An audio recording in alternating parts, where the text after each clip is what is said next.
श्रीमद्रामायणे आदिकाव्ये किष्किन्धाकाण्डे 43 सर्गः।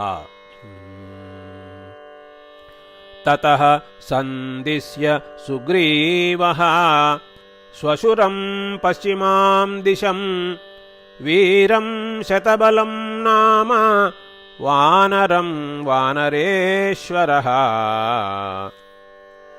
उवाच राजा सर्वज्ञः सर्ववानरसत्तमः वाक्यमात्महितं चैव रामस्य च हितं तदा। वृतः शतसहस्रेण त्वद्विधानां वनौकसां वैवस्वतसुतैः सार्धं प्रतिष्ठस्व स्वमन्त्रिभिः। दिशामुदीचीं विक्रान्ता हिमशैलावतंसिकां सर्वतः परिमार्गध्वं रामपत्नीं यशस्विनीम्। अस्मिन् कार्ये विनिर्वृत्ते कृते दाशरथेः प्रिये ऋणान्मुक्ता भविष्यामः कृतार्थार्थविदां वरा। कृतं हि प्रियमस्माकं राघवेण महात्मना तस्य चेत् प्रतिकारोऽस्ति सफलं जीवितं भवेत्। अर्थिनः कार्यनिर्वृत्तिम् अकर्तुरपि यश्चरेत् तस्य स्यात् सफलं जन्म किं पुनः पूर्वकारिणः। एतां बुद्धिं समास्थाय दृश्यते जानकी यथा तथा भवद्भिः कर्तव्यम् अस्मत्प्रियहितैषिभिः। अयं हि सर्वभूतानां मान्यस्तु नरसत्तमः अस्मासु जगतः प्रीतिं रामः परपुरञ्जयः। इमानि वनदुर्गाणि नद्यः शैलान्तराणि च भवन्तः परिमार्गन्तु बुद्धिविक्रमसम्पदा। तत्र म्लेच्छान् पुलिन्दांश्च शूरसेनांस्तथैव च प्रस्थलान् भरतांश्चैव कुरूंश्च सह मद्रकैः काम्भोजयवनांश्चैव शकानां पतनानि च बाह्लीकान् हृषिकांश्चैव पौरवानधटङ्कणान् चीनान् परमचीनांश्च निहारांश्च पुनः पुनः अन्वीक्ष्य वरदांश्चैव हिमवन्तं विचिन्वथा। लोध्रपद्मकखण्डेषु देवदारुवनेषु च रावणः सह वैदेह्या मार्गितव्यः ततस्ततः। ततः सोमाश्रमं गत्वा देवगन्धर्वसेवितं कालं नाम महासानुं पर्वतं तं गमिष्यथा। महत्सु तस्य शैलेषु पर्वतेषु गुहासु च विचिन्वत महाभागां रामपत्नीम् अनिन्दिताम्। तमतिक्रम्य शैलेन्द्रं हेमगर्भं महागिरिं ततः सुदर्शनं नाम पर्वतं गन्तुमर्हथा। ततो देवसखो नाम पर्वतः पतगालयः नानापक्षिसमाकीर्णः विविधद्रुमभूषितः। तस्य काननषण्डेषु निर्दरेषु गुहासु च रावणः सह वैदेह्या मार्गितव्यः ततस्ततः तमतिक्रम्य चाकाशं सर्वतः शतयोजनम् अपर्वतनदीवृक्षं सर्वसत्त्वविवर्जितम् तत्तु शीघ्रमतिक्रम्य कान्तारं रोमहर्षणं कैलासं पाण्डुरं प्राप्य हृष्टायूयं भविष्यथा तत्र पाण्डुरमेघाभं जाम्बूनदपरिष्कृतं कुबेरभवनं रम्यं निर्मितं विश्वकर्मणा विशाला नलिनी यत्र प्रभूतकमलोत्पला हंसकारण्डवाकीर्णा अप्सरो गणसेविता तत्र वैश्रवणो राजा सर्वलोकनमस्कृतः धनदो रमते श्रीमान् गुह्यकैः सह यक्षराट् तस्य चन्द्रनिकासेषु पर्वतेषु गुहासु च रावणः सह वैदेह्या मार्गितव्यः ततस्ततः क्रौञ्चन्तु गिरिमासाद्य बिलं तस्य सुदुर्गमम् अप्रमत्तैः प्रवेष्टव्यं दुष्प्रवेशं हि तत्स्मृतम् वसन्ति हि महात्मानः तत्र सूर्यसमप्रभाः देवैरभ्यर्थिताः सम्यक् देवरूपा महर्षयः क्रौञ्चस्य तु गुहाश्चान्याः सानूनि शिखराणि च दर्दराश्च नितम्बाश्च विचेतव्यास्ततस्ततः क्रौञ्चस्य शिखरं चापि निरीक्ष्य च ततस्ततः अवृक्षं कामशैलं च मानसं विहगालयं न गतिस्तत्र भूतानां देवानां न च रक्षसाम् स च सर्वैर्विचेतव्यः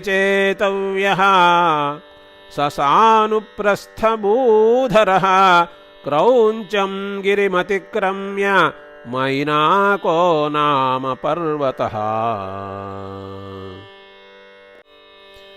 मयस्य भवनं तत्र दानवस्य स्वयं कृतं मैनाकस्तु विचेतव्यः ससानुप्रस्थकन्दरः स्त्रीणामश्वमुखानां तु निकेतस्तत्र तत्र तु तं देशं समतिक्रम्य आश्रमं सिद्धसेवितं सिद्धा वैखानसास्तत्र वालखिल्याश्च तापसाः वन्दितव्यास्ततः सिद्धाः तपसा वीतकल्मषाः प्रष्टव्या चापि सीतायाः प्रवृत्तिः विनयान्वितैः हेमपुष्करसञ्छन्नं तत्र वैखानसंसरः तरुणादित्यसङ्काशैः हंसैर्विचरितं शुभैः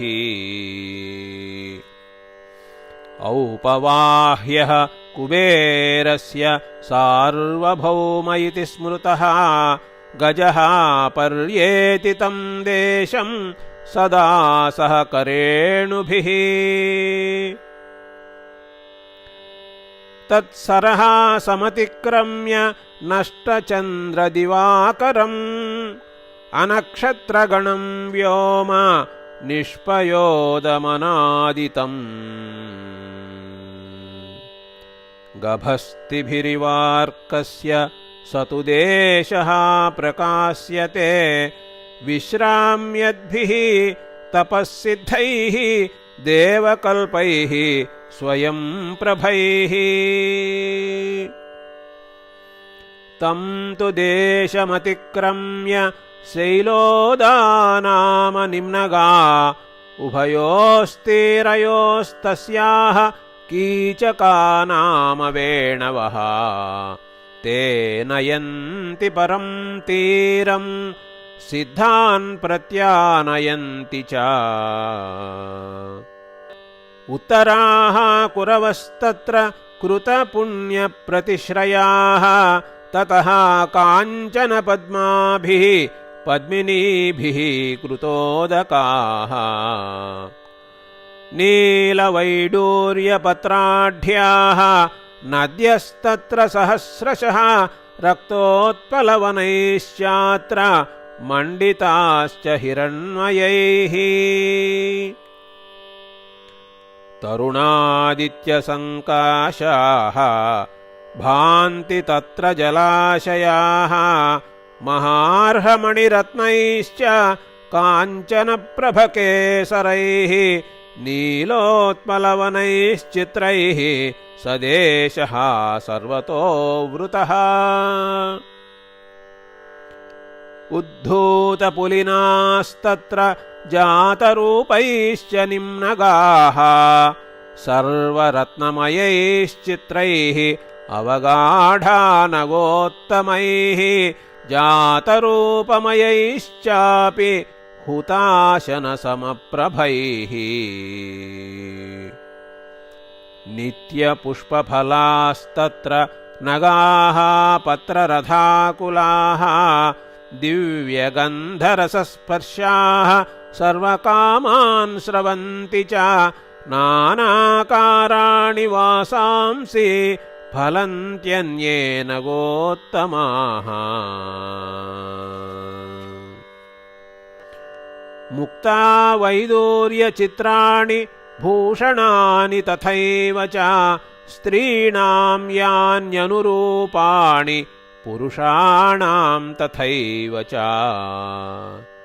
सर्वर्तुसुखसेव्यानि फलन्त्यन्येन गोत्तमाः महार्हमणिचित्राणि फलन्त्यन्येन गोत्तमाः शयनानि प्रसूयन्ते चित्रास्तरणवन्ति च मनःकान्तानि माल्यानि फलन्त्यत्रापरे द्रुमाः पानानि च महार्हाणि भक्ष्याणि विविधानि च स्त्रियश्च गुणसम्पन्नाः रूपयौवनलक्षिताः